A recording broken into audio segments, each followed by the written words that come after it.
बिस्मिल्लाहिर्रहमानिर्रहीम। अस्सलाम वालेकुम। क्या हाल है सबका? वैसे तो आप मेरी उल पठान वीडियो देखते रहते हैं, लेकिन आज मैं आपसे एक अहम टॉपिक पे आपकी तवज्जो चाहूँगा। इस वक्त आधा पाकिस्तान सैलाब में डूब चुके और हम सलामत हैं अल्हम्दुलिल्लाह। इस वक्त वो मुसीबत में हैं और हम महफूज हैं। ये आजमाइश हम दोनों पर है, इसलिए दिल खोल कर अपने भाइयों की मदद करें।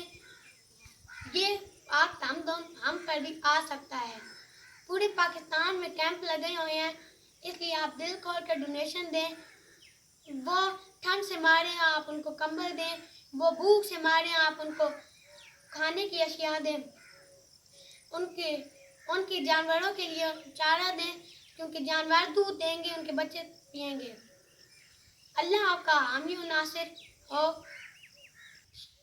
आमीन। अल्लाह की रज़ा का तालिब सनी अवान।